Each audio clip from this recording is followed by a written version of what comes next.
నిజం చెప్తున్నా, ఆ సూపర్ మ్యాన్ అనేది కాకుండా హనుమాన్ని చూపెట్టేసిండు అన్న సినిమాలో. ఆల్రెడీ మన ప్రశాంత్ వర్మ ఏం చెప్పిండంటే ఇంటర్వ్యూలో, నాకు ఇంకా ఈ సినిమా మంచిగా నచ్చిందని ప్రేక్షకులు అన్నారు అనుకో, నేను అవతార్ లాంటి ఇంకో సినిమా తీస్తా అని చెప్పిండు. ఫిక్స్ అయిపోమ్మను, ఇంకా షూటింగ్ స్టార్ట్ చేసేయమను, ఎందుకంటే ఆ రేంజ్లో ఉంది సినిమా మాత్రం. నిజం చెప్తున్నా, ఆ సినిమా టేకింగ్ ఏంటి, ఆ బీజిఎం ఏంటి, అమ్మ తోడు గూస్ బంప్స్ వచ్చినాయి నాకైతే. నిజం చెప్తున్నా, హీరో గారి యాక్టింగ్ ఎలా అనిపిస్తుంది? హీరో యాక్టింగ్ చెప్పనవసరం లేదు బ్రో, ఎందుకంటే హీరో కాదు అక్కడ ఉన్నది, హనుమాన్. అక్కడ హనుమాన్ గురించి మనం చెప్పే అవసరం లేదు, మామూలుగా లేదు. సినిమా మాత్రం ఒక రేంజ్లో ఇచ్చిండు ప్రశాంత్ వర్మ. మూవీలో బెస్ట్ సీన్ అంటే చెప్తారా? బెస్ట్ సీన్ అంటే ఆ హెలికాప్టర్ని పట్టుకొని ఇట్లా తాడుతో గుంజుతాడు, అమ్మ దానికి మాత్రం నేను చైర్ మీద ఎగిరిన, డ్యాన్స్ చేసిన నేనైతే. క్లైమాక్స్ సీన్స్ నాకు డిసప్పాయింట్ అయిందంటే అదే, ఎందుకంటే పార్ట్ 2 2025లో అని ఇచ్చింది, అదే ఇప్పుడు చూపెట్టుంటే ఇంకా కొద్దిగా ఎనర్జీ ఉండేదేమో నాకు. మేబీ 25లో పార్ట్ 2 అని చూపెట్టిండ్రు అక్కడ. సో అది కూడా ఇప్పుడే చూపెట్టుంటే నాకు కొద్దిగా సాటిస్ఫాక్షన్ అనిపించేది సినిమా. అందుకోసమే కొద్దిగా డిసప్పాయింట్ అయినా, అరే అంత 1 year ఎందుకులే, దానికి అంత లాగ్ ఎందుకులే అని. బీజిఎం బాగుంది, గెటప్ సీను కామెడీ కూడా బాగుంది. మన రాకేష్ మాస్టర్ గారు చనిపోయినారు, కానీ ఒకవేళ మేబీ ఆయన ఉండుంటే చాలా హ్యాపీగా ఫీల్ అయ్యేవారు, ఎందుకంటే ఆయన యాక్టింగ్ చాలా బాగా చేసిండు, అందులో కామెడీ కూడా మంచిగా ఉంది. విలన్ యాక్టింగ్ ఎలా అనిపించింది?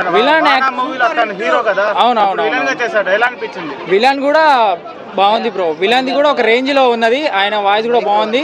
రెండోది ఆయన యాక్టింగ్ కూడా బాగుంది. ఆయన అరే వానా సినిమా తర్వాత అరే ఆయన అయిపోయింది అని అనుకున్నారు, కానీ ఈ సినిమాతో కంబ్యాక్ ఇచ్చిండు ఆయన. మామూలు కాదు, ఒక రేంజ్లో హిట్ అవుతుంది. 500 కోట్లు కలెక్షన్ చేసి మేబీ కావచ్చు బ్రో, అంతకంటే ఎక్కువ కూడా కావచ్చు, చెప్పలేము మనం.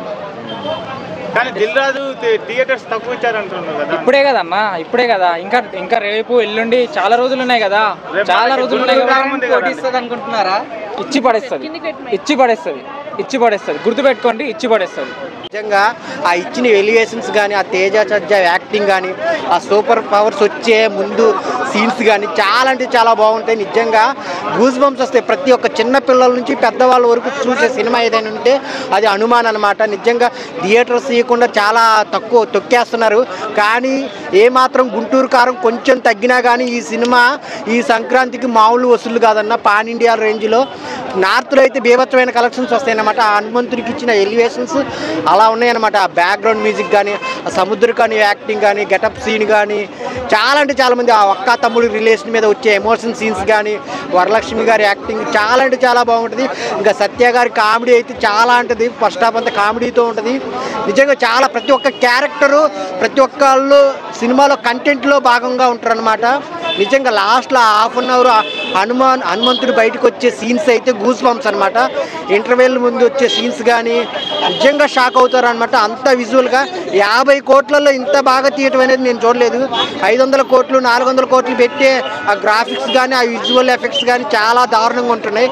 కానీ ఈ సినిమాకి ఒక 100 కోట్లు పెట్టింటే ఇంకా చాలా వండర్లు చేసేవాళ్ళు అనమాట. పార్ట్ 2 ఖచ్చితంగా 200 కోట్లతో ఖచ్చితంగా తీస్తారు, నో డౌట్ అనమాట. 2025లో వస్తుంది, మీరైతే వెయిట్ చేయండి. ఈ సినిమా అయితే ఈ సంక్రాంతికి సూపర్ డూపర్ హిట్, ఫ్యామిలీతో చూడాల్సిన సినిమా. Thank you. చాలా బాగా నచ్చింది బ్రో. ఒకటే సినిమా చెప్తున్నా, ఎన్ని సినిమాలు ఉన్నా కానీ ఈ సినిమాని హనుమాన్ వెనక సినిమాలో ఉన్నాడు కాబట్టి ఆయన నడిపిస్తాడు అనమాట. కంటెంట్ బాగుంది కాబట్టి 2-3 రోజులు థియేటర్లు దొరకకుండా మళ్ళీ 5-6 రోజుల నుంచి మళ్ళీ థియేటర్లు దొరుకుతాయి. దేవుడి సినిమా కాబట్టి, డివోషనల్ సినిమా కాబట్టి ఖచ్చితంగా దూసుకెళ్తుంది. సినిమా అయితే ఖచ్చితంగా కనెక్ట్ అవుతుంది. ఫ్యామిలీతో కలిసి చూడండి. నేను ఒకటే చెప్తా ఉన్నాను, మనకి పండగ ఈ రోజు హనుమానే తెచ్చాడని చెప్పొచ్చు అనమాట. ఆ విధంగా ఉందన్న సినిమా. చిరంజీవి ఆడియో ఫంక్షన్కి వచ్చినప్పుడే చెప్పాడు అనమాట, హనుమాన్ ఉంటే సినిమా వేరే లెవెల్ అని. నిజంగా చెప్తున్నా, సినిమా బ్లాక్ బస్టర్ అంటే బ్లాక్ బస్టర్ అని.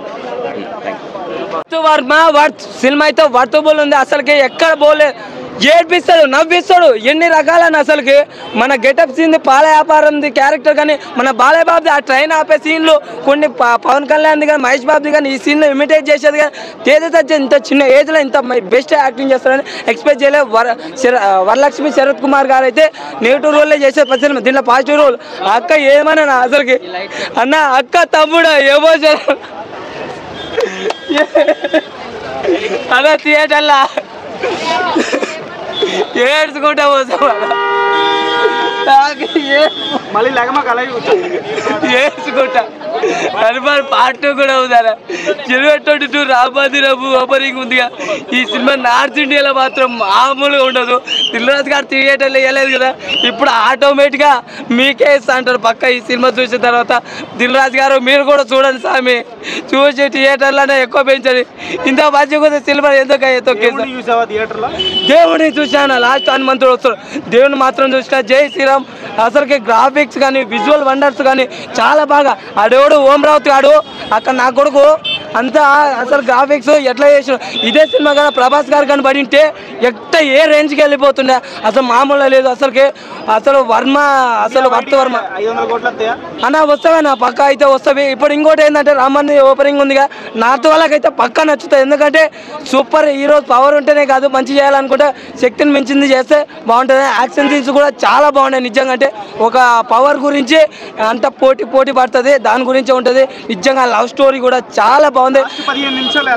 లాస్ట్ 15 నిమిషాలు నిజంగా అంటే గూస్ బంప్స్. ఆ హెలికాప్టర్ని పట్టుకొని ఇచ్చేది. కానీ ఇంకోటి హనుమంతుడు అప్పుడు లాస్ట్ వస్తాడు అంటే ఇంతకుముందు అంటే హనుమంతుడి రక్తం అది పడింటుంది అన్నమాట. ఆ బొట్టు వల్లనే ఆ పవర్ అనేది ఉంటుంది, దాని గురించే పోటీ జరుగుతుంది. చాలా అసలుకి విలన్ గాడు ఎంత క్రూయల్ నా కొడుకు అంటే మామూలు చూపించలే. ఫస్ట్లోనే నేను హీరోనామా ఏంద్ర ఇంత క్రూయల్ అనుకున్నాను, కానీ అది విలన్ క్యారెక్టర్ చాలా బాగుంది. సినిమా అయితే ఇక్కడ బోర్ కొట్టదు అసలుకి. ఇంకా కామెడీ అనే నవ్విస్తాడు, ఏడిపిస్తాడు.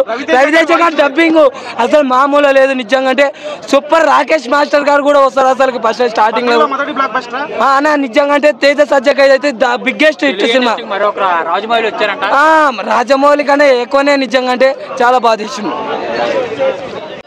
ప్రతి ఒక్కరు చూసేటట్టు పర్ఫెక్ట్గా ఉంది సినిమా. క్లైమాక్స్ సినిమాని ఒక రేంజ్లో లేపింది భయ్య. వితౌట్ క్లైమాక్స్ సినిమా అంతా వెళ్ళకుంటుండే.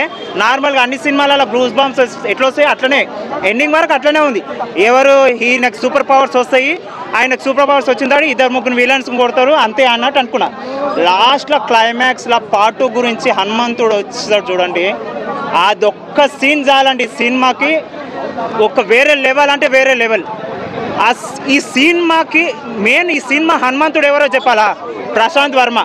ఆయన మన కోసము తెలుగు ప్రేక్షకుల కోసం ఒక హనుమంతుని లాగా భూమి మీద పుట్టిననిపించింది. ఈ సినిమా ఆ రేంజ్లో ఉంది భయ్య. ఇది సినిమా అని కాదు, ఈసారి అయోధ్య 22కి ఓపెన్ అవుతుంది కదా, ఈ అయోధ్యకి హనుమంతుడు వచ్చి చేస్తున్నట్టుంది చూడండి. ఈ సినిమా 2025లో పార్ట్ 2 వస్తుంది అంటారు. నాకు ఎందుకో డౌటే, 26లో రావచ్చు మూవీ. కానీ ఆ పార్ట్ 2లో మాత్రం వేరే లెవెల్లో చూస్తుంది. ఈ దానికి మనం 4 times బెటర్గా పార్ట్ 2లో వెయిట్ చేస్తాం. ఎందుకంటే క్లైమాక్స్ ఒక్కటి చూసి చెప్తున్నా భయ్య, ప్రతి ఒక్క పిల్లగాడు ఒక శ్రీ ఆంజనేయ స్వామి అవుతాడు ఈ మూవీ చూస్తే. ఎందుకంటే నరాలకేంచి న్యాయంగా ధర్మంగా ఏ మనిషి ఉన్నా సరే కష్టాలు ఉంటే హనుమంతుడు మనం పక్కకే ఉంటాడు అన్నట్టు ఈ సినిమాలో చూపించారు. ఎంతమంది చూస్తారో నాకు తెలియదు, కానీ ఈ సంక్రాంతికి ఎంత పెద్ద సినిమా అని. నేను మహేష్ బాబు ఫ్యాన్ని, కానీ మహేష్ బాబు అన్న నేను రాజమౌళి గారి మూవీ వస్తుంది కదా, ఆ సినిమా కోసం వెయిట్ చేస్తున్నా. ఈ గుంటూరు కారం అయితే నాకు డౌటే, ఎందుకంటే ఆ లెవెల్ ఉంది ఈ మూవీ. వితౌట్ రాజమౌళి ఈ సినిమాని దాటాలంటే రాజమౌళి రావాలి మళ్ళీ. కానీ ప్రశాంత్ వర్మ అక్కడ మనం ప్రశాంత్ నీళ్ళని చూసినాం మొన్న సెలార్లో, ఆ సెలార్ని మించింది ఆ క్లైమాక్స్ ఒక్కటి అంత హైలైట్ ఉంది. ఎవ్వరు ఏం టెన్షన్ పడకుండా హనుమంతుడు మనతో పాటు ఉన్నాడు. జై శ్రీరామ్, జై శ్రీ ఆంజనేయం.